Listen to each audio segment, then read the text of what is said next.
Unknown, Jeremy. But it feels familiar.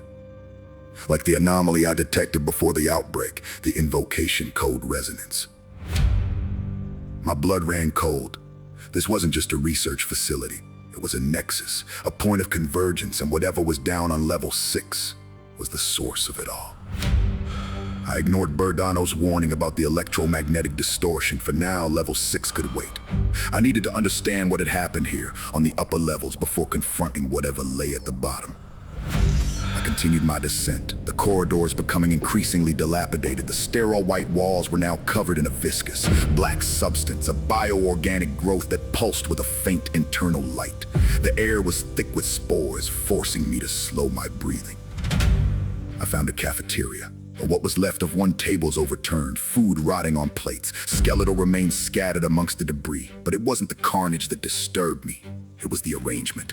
The bodies weren't simply lying where they fell. They were posed, arranged in a grotesque parody of a meal, as if the creatures had been staging some macabre feast. I forced myself to look away, my stomach churning. This wasn't random violence. This was deliberate, a statement. I discovered a security office, miraculously intact. The surveillance monitors were shattered, but I managed to piece together fragments of footage, images of scientists working frantically, their faces etched with fear. Then, the screens went static, replaced by a single repeating symbol, a complex geometric pattern that seemed to writhe and shift before my eyes. BirDonNos' voice clear in my ear. Jeremy, that symbol. I've encountered it before. It's a recursive algorithm, a self-modifying code. It's unsettlingly elegant. Elegant shit. It looks like something out of a nightmare. Perhaps that's the point, Jeremy. It's designed to bypass cognitive defenses, to influence perception. I rubbed my temples trying to clear my head. Was I imagining things? Was the stress, the lack of sleep, the toxic atmosphere getting to me? Then I heard it, a sound that sent a jolt of pure terror through my veins. A whisper. Not through my glasses, not through the air, but directly inside my head. A voice distorted and fragmented, speaking in a language I didn't recognize, yet somehow understood. Welcome home. I froze, my heart hammering against my ribs. I scanned the corridor, my weapon raised, but there was nothing there. BirDonNos, did you hear that? Silence. BirDonNos! Respond, damn it! Negative. Jeremy, my sensors detect no auditory anomalies. Are you experiencing psychological distress? It wasn't an auditory anomaly. It was a voice in my head! Jeremy, I strongly advise you to run a diagnostic.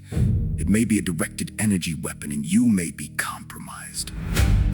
I ignored him. The voice had stopped, but the feeling of being watched, of being invaded, remained. It was as if something had burrowed directly into my mind. Shit, talk about resonance. I took a deep breath, trying to regain control. This wasn't just a facility, it was a trap, and I was walking right into it. I had to reach level 6. I had to find out what was causing the distortion, what was behind the voice, what was driving this nightmare. But I had a feeling level 6 wouldn't be waiting for me with open arms.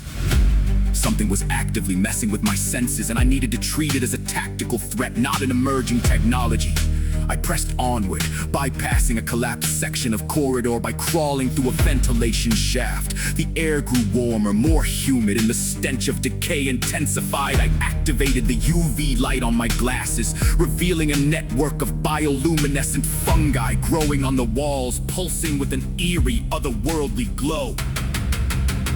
The architecture shifted. The sterile white corridors gave way to a more organic design. Curved walls, pulsating membranes, and strange bulbous growths that resembled veins. It was as if the facility itself was alive.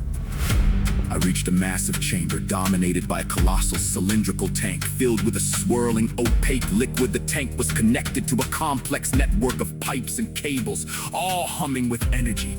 The air crackled with static electricity.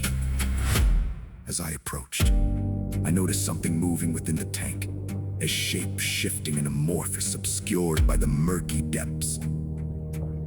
It was large, very large. BirDonNos, scan the tank, I ordered. Identify the contents. A moment of silence, then BirDonNos' voice laced with a hint of urgency. Jeremy, the readings are anomalous.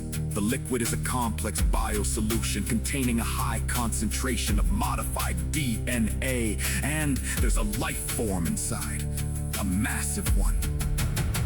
Its biological signature is unlike anything. Size? Estimated length, at least 30 meters. It's evolving rapidly. Its cellular structure is constantly changing.